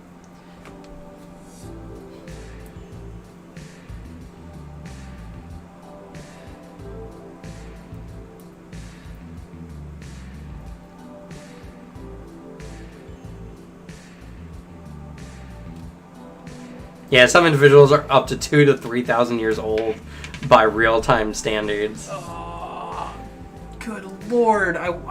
If we do a long-form Lancer campaign, I am abusing this. Holy shit! Like, oh my god. 1 to 10 isn't nearly as bad as I thought it was. Not as bad, but like it's still like I think the decision of like, I'm gonna go out into space and travel, because that never comes up in any other sci-fi thing. Well, you also gotta realize light years is still nothing on the universal scale. Oh yeah, exactly. Like, I imagine if, say, like, you're traveling the world enough, like, eventually with time, based on how you're gonna travel, you might just be really way fucking far away. Well, yeah, the cosmopolitans, that's what they were talking about. And it's just like, there's some cosmopolitans who just return home and it's all crumbled and left to dust and, nothing is recognizable. And, and like I said, it's like, it's 1 year. A 1 year 1 year journey is 10 years. And that means 20 years has passed if you go there and back. Yeah. It's fucking... Yeah, that's a strong narrative hook. I'm super hyped for this. It's so fucking good. Hyped. So good. Holy shit. Oh my god. It's just I'm excited for just trying out new systems. I mean, I am too, for the most part. I think I've also just got that a little burnout from high fantasy stuff a bit. I mean, I like high fantasy stuff, but I also have never 100% loved like the Tolkien-esque style high fantasy. Yeah. I like it, but it's like a lot of it is the problem. It's not that necessarily. It's more that I like the things it brings. I enjoy magic. I enjoy high magic societies. I enjoy discovering uncharted worlds, and that's kind of what those worlds are like. Like Anima, a lot of it is you just walk around, and it's medieval technology everywhere, but you can go places that like no one goes and see supernatural things that is hidden from the world. Like that stuff I really, really like. And the thing is, like when I look at Pathfinder, I like some of the Pathfinder lore. I do. But I've never been as excited for that as I have been for Lancer in the 1 week that I've been reading it. Yeah, it's listen, you're preaching to the choir. I'm a sci-fi fan, fanboy. I think sci-fi is my favorite setting for anything. I like space stuff. It has to be something very special for me to really care about a fantasy world. I think the only fantasy world, one of the few, I have a few fantasy worlds I love. One that has hooked me really recently, it's a lot more traditional fantasy, has been Discworld. Oh, yes. Have you read Discworld's Yeah, you've read through it, good. Yeah, it's really, really interesting. So fun. The world lore is really fun. I like the concept that in that world, if I'm reading it correctly from the few books I've read, magic isn't that hard.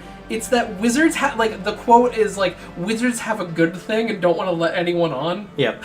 I really like that, to summon a dragon, they stand in a circle, think about dragons, and say a sentence. Yep. But it's an entire 400-page book because wizards have to make things look hard. Yep. I love that. That is so funny. Yep, and you improve in wizard society by murdering your next higher up and taking their shoes. I need to read the story of the main wizard character because mainly I'm reading through the City Watch storyline first. Oh, okay. Because I love also the fact that all of them are really interesting societal commentaries too is really fun. Oh yeah. Yeah. There's a movie based on Discworld. It is loosely based, and it is I've heard middling things. It's loosely based where if you watch it, you're like, that's not Vimes. That's not that character. But if you view it as just the movie, it's it's more of it represents some of the world stuff. Yeah, if you're not thinking about it the actual characters. Because there's the fucking now it's an actual it's been thing in journals, the Vimes boot theory. You know about this boot theory? No, I don't. It's an economic theory of the poverty level of a poor person. Say there's a pair of boots and everyone needs boots. If you're really poor, you make say he does $30 a month. Right. He can only afford cheap boots that wear out within a year or two. Right. But a rich person can spend more and have boots that last them a lifetime. Right. And so because they're richer, they can spend less. Yep. Yeah, that's a little real world shit right there too. Exactly. That's exactly what it is, but it's just hidden in a fantasy book, or the giant condemnation of fantasy racism and slavery with the goblin storyline. Yeah, where Vimes realizes that prejudice against goblins and the slavery is kind of fucked, which is quite possibly there's a theory that it is a direct response to J.K. Rowling. Yeah. Yeah. But I need to read through the storyline with the magician character because the moment I heard his character is accidentally fumbling into heroism, I love it. Also with the sentence of he's a wizard who is the least magical creature in the universe. Yep. Where he scored negative marks on his wizard tests. Yep. I love that. That is so funny. Yeah, that's. I'm working my way through that series. It's very, very interesting. Like I said, I don't mind it, but the thing is, like I said, a little burnout, Yeah, exactly. And what I don't like about sci-fi for the most part, I think, is strangely sometimes it feels more mundane to me in a way. It's it's robots. Okay, cool, robots. Whatever. Some are definitely like that, so I feel you. It's like the Star Wars universe. I like Jedi, and I don't like anything else. Not talking about the world. I find it interesting because I feel the exact opposite. The things that are not Jedi are really fascinating in Star Wars. The actual Jedi are boring as fuck. Yeah, what? That's why you're my co-host. Yeah, though. We differ on a few things, but we think very similarly on others. Yeah. 40K is my favorite. One of my favorite universes because I think everything is really weird and interesting. I've been watching Adeptus Ridiculous lately. It's good. I've binged and I've watched 12 episodes now. Yeah. It is a great way to enter. I will say there's been a few moments. I'm not an actually person. Do you know this? There's been a few moments where Bricky says something and I'm in my own head actually it's called this. There's one where he did it. It made me, I said it out loud and then I immediately put my head down in shame. I felt like such a fucking loser. It was he was talking about the Schola Progenium. The main college in the 40K universe where all the high-ups, I haven't watched that one yet, but sure. So it's where, commissars, inquisitors, right. That's where that'll come from. And he calls it the commissarium, and I'm immediately it's the commissariat? And then immediately I was I'm a fucking loser. Becky said one of the recent episodes I was watching, he's just like, if I'm getting actuallys, I'm doing my job right. Yes, but oh my god, I don't like actuallying people. I find it, I hate it. I hate that behavior. It's so fucking annoying. God, no, I'm left alone in person. Fuck. I'm sorry. Fuck. Alright, anyone who's in chat, I don't know, Lancer talk. Any cool mechs you guys think are cool? I don't know much about this system, other than that I've been explained slightly. Don't actually me here. Actually, it's funny, speaking on Adeptus Ridiculous, I've, one of the episodes, they answered 2 of my questions in their Q&A session. Very fun. Yeah, actually, I have legitimately no idea what kind of characters I'm gonna play for the upcoming thing. It's gonna take me a while to come up with it. Because I have to now read an entire fucking core book. Mm-hmm. I'm sure you actually believe that, Devin. I'm certain you do. Though I'm also pumped for, like, more stuff with the series, because I think just trying out new tabletop sessions is gonna be, like, great. Yeah, that's the problem, like, with this system, like, which is a great problem to have. All, like, I will say 80% of these mechs, I'm immediately like, I want to use that. Which is rare. I just, in general, I don't like big mechs, I don't like kaiju shit. I'm not, that's not my style. I think it's fun if you like it, but it's like, meh, you know, whatever. Except I am a massive fan of the artist for Kill 6 Billion Demons. I think he has a very strong style to make mechs interesting. And also, yeah, if we do the Fantasy Flight Star Wars game, it's the only, I like that form of Star Wars. It's really fun. I don't like Star Wars lore, but the rules for that system are really, really good. Like, they're crazy solid. I can't wait. I'm definitely playing an Ace pilot when we do that one shot, because I love the piloting rules in like Edge of the Empire, I think it was called. Welcome back. Ugh.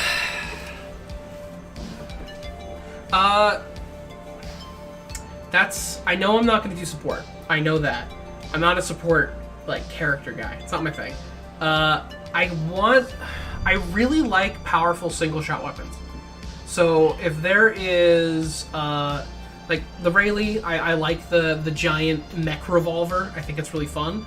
If there's a sniper mech, which I think there is. There's a few. Yeah. I know I saw one where I was like, that looks like a sniper mech. I could see myself playing a sniper mech. I don't see myself also going pure melee. I have character ideas that would go pure melee, but I don't think I'm going to do that for my first time. Because it's just, I essentially, for my first, like, sessions, like, one shot of this, I just play what, like, the mech I think is the most fun. And then after that, it would be, like, if we did a campaign or future sessions, like, continue the one shot, I would play a character that I really like. Because, you know, that's more my play style. I care more about, like, the character I play than the actual mech. Death's Head. I think it's the one I saw. Isn't that a Yeah, that was mech? the first one that in Corpo you saw. Yeah, that's a Corpo mech. Yep. Let me look at that. It's also got some magnetic feeties. It can walk on any surface. Okay. So it can literally climb up and snipe you from, like, a skyscraper. Okay. Yeah, wait, that's Swallowtail. Death's Head. Where is it? Yeah, Death's Head. Oh my god, yeah, I immediately pointed this out. I think it's really fun. Are there any other, like, sniper mechs? Like, or if there's any others. Like, well, sniper or long-range artillery fire. I want a powerful single-shot weapon, like hyper accuracy. Like, I want to dome a mech from 100 yards, so like more than 100 yards away. Okay, yeah. So there's the Barbossa or Barbarossa mech from Harrison Armory. Yeah. It has the Apocalypse rail. Okay. And Sherman as well, yeah. So the Apocalypse rail, and this is a big mech. This is a size 3 mech. That is a big mech. There's not many mechs that size. So when you activate the Apocalypse rail, which you can do essentially once per mission, it starts charging up. And it starts at a charge of 4. And every round that you don't move or becomes stunned, jammed, or jammed, whatever. If you move, are stunned or jammed, it resets. But the longer you charge it, the more it does, and the longer its range. So if you wait just 1 round, don't move for 1 round, whatever, it gets a range of 20.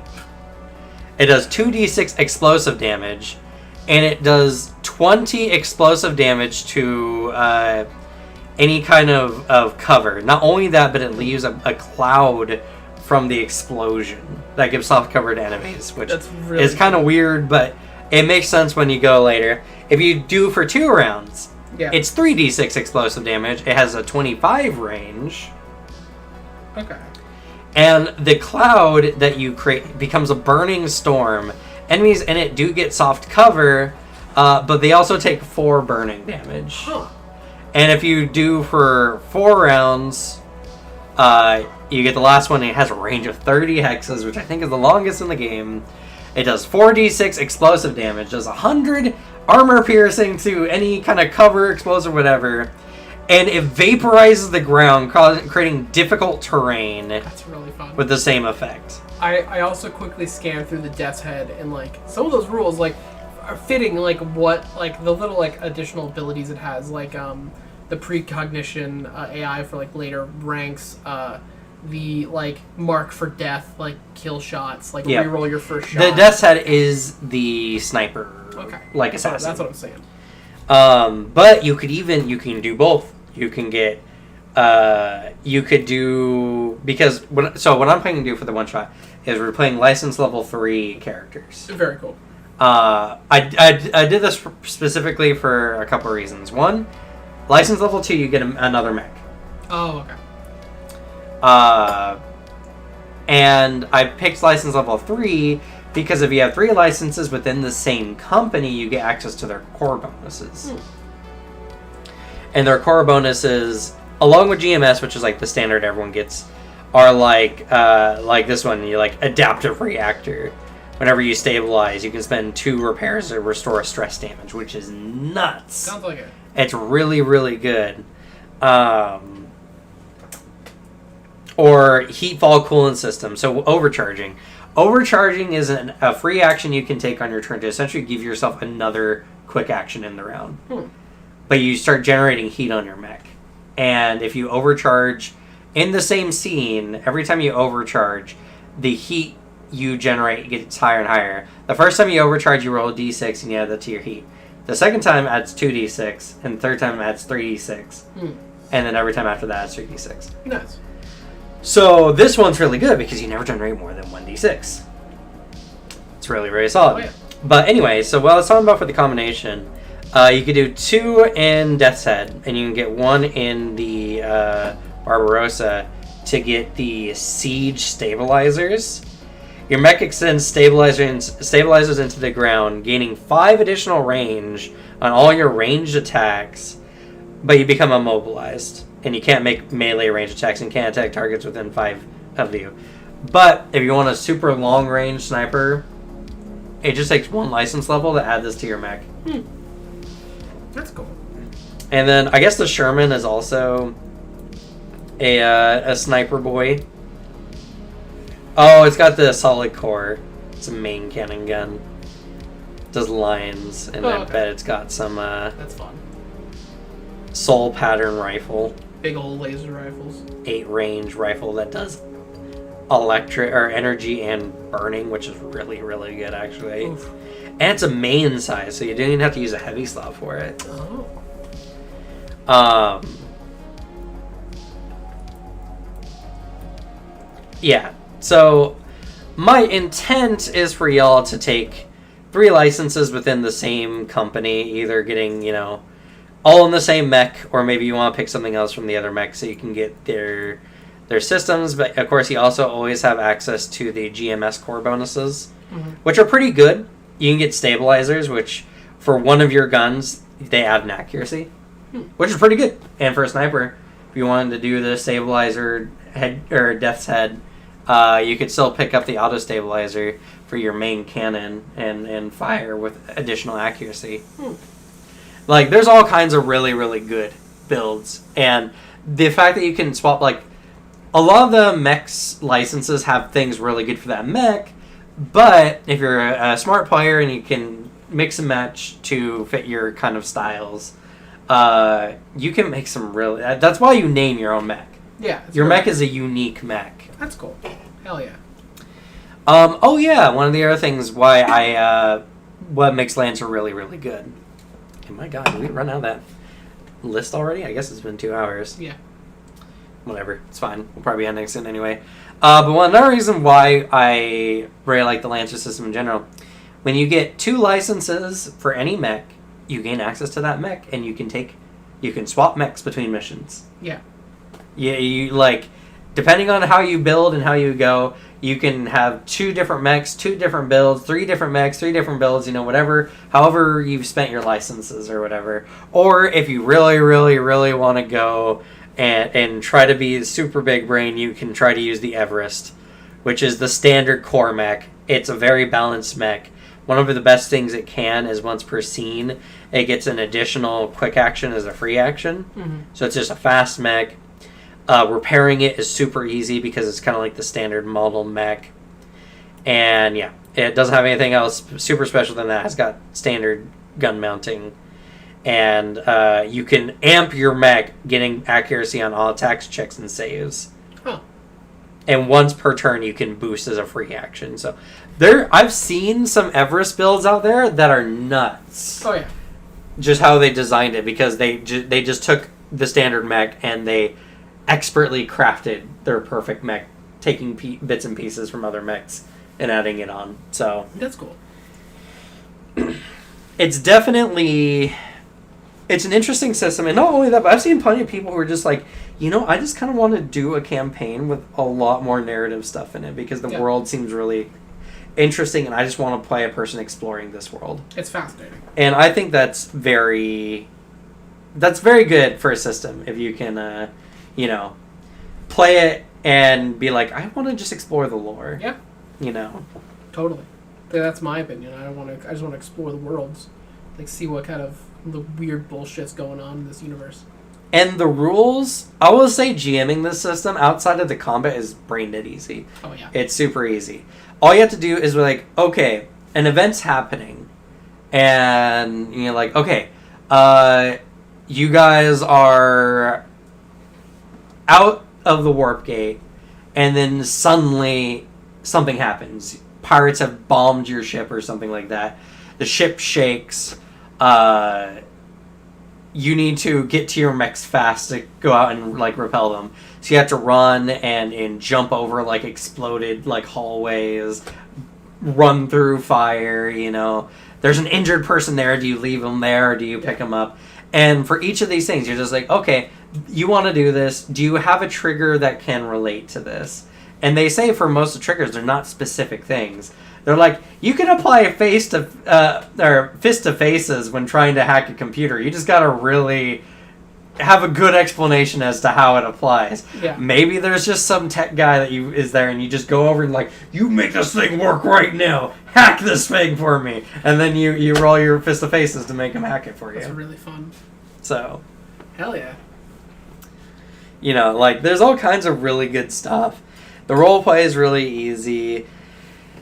I'm super hyped for this system because it's new. I like how the mechs work. I like how not everyone is just kind of like there's some MMOs out there where all characters are combat characters but have like some like self-supporting abilities. That's not what this game is at all. No. You can play a goblin and not shoot a damn gun in your entire time and fuck enemies up regardless. Yeah, you're just or make your allies. You can just play a goblin mech and just turn your ally into the best mech in the game if you really want to. Really funny. Like there's so many different narratives. They have some interesting stories like that. I like the title for one. It's called No Room for a Wallflower. It's a very interesting concept for like a title. Yeah. Which pretty much like implies that like you can't just stand around, something's happening and you have to act. Yeah. There's also it's like Deep Space or something like that. I can't remember what it's called exactly, but you're going to like the far fringes of reality and stuff is happening. That's actually, I think, the book that the Lich is in. Okay. And like I said, you can even have super paranormal events in this game. Like, even though it's mechs, like, they're exploring the psyche, they're exploring dimensions within the mind. Yeah. And, like, how some of the technology works, how the fact that sometimes can confirm not needing a fire shot, yeah.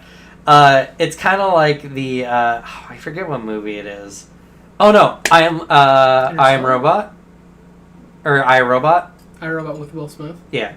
Where they have it where there's all the androids and they're decommissioned or whatever, but they instinctively huddle together into piles and they don't know why. Like, they have stuff like that. Like, yeah, like there's machines that are not even operating, or like their AI programs not operating, seem to demonstrate certain qualities that seem like they almost have some kind of sentience that we can't detect. I mean, there's the one quote of like Will Smith's character going all like, "You're not human. Like humans, like we can create art, create symphonies, write novels," and then the robot's like, "Can you though?" Right. Yeah. In that moment of like, oh. And it's like there's so many interesting things. Oh yeah. There's the explorations of planets. There is factions. There is racism. Because there's all kinds of people who are like super like cybernetically enhanced, and they believe that they're superior. There's the conflict of the cosmopolitans who travel and they seem eternal and all that kind of stuff. And like to the people on the planets, they seem like, oh, that's a cool life, and everything like that. But to them, it's like, I'm just a trucker. I'm space trucker, man. Yeah. Like, you get to see all the things like my homeworld where my favorite actor is, like they died. And I get to see all their movies. Well, whenever I come back home, I pick up like 5 years worth of movies and I watch on my journeys. And like, I didn't go to like any of their live showings. I didn't get to see them at all. The person I saw in my childhood that like I grew up with has been dead for centuries. Yeah. There's all kinds of really nutty stuff. And oh yeah, totally. So what's the fun thing about sci-fi? Like, you can tell these stories like a lot stronger in sci-fi settings. So I think this is going to be a really fun one, and you know what? We get hooked. Yeah, Who knows? I'm not going to complain if we get hooked on Lancer. I'm not either. Yeah. But yeah, I think that's going to be it for this session. I'm kind of getting hungry. Yeah. And I don't know. I hope you all enjoyed. Lancer's a great game. I definitely think the game deserves way more attention than it's getting. I think that a lot of the D&D 5e crowd would love Lancer. I think so too. I think it's really, really good. Oh yeah. And yeah, so if you've liked this, like, follow, subscribe on whatever platform of choice you have. We were on Facebook, but something happened, so I gotta look into that. Also, you can check us out in the Discord, linked down below on Twitch and in YouTube in the description, where we talk all things tabletop, including now Lancer and Warhammer 40k, as well as if you want the chance to play with us in the future. I'm always recruiting. I'm actually trying to get a playtest going tomorrow. We'll see, for my new game system that I'm designing. And as well, be on the lookout this next week. We're going to be having our Session 0 for our Lancer game. And I'm going to be producing a video on it. And then the next week we're going to be doing our one-shot.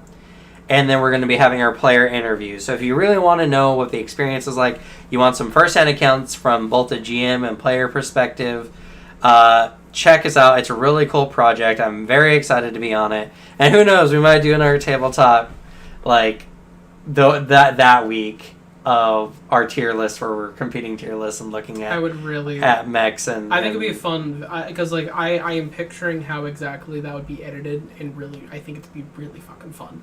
So I will edit it for you because I need to. Okay. And also, it sounds fun, and I have 2 weeks of nothing. That's fair. So, That's fair. And yeah, I don't know. We may be playing a new game next month, or we might be doing more lands. we'll see. We'll see. I do want to have more variety on the channel for tabletop. Yeah. And you know, if this blows up, we might do Why This Mech is Awesome and continue the series. Also, we got 2 more for Pathfinder 2E. We got Rogue and Fighter. Those are going to be some interesting videos. So I'm very excited. But with that, we're going to go ahead and say goodnight. Good night. In person this time. In person this time. All right. See y'all later.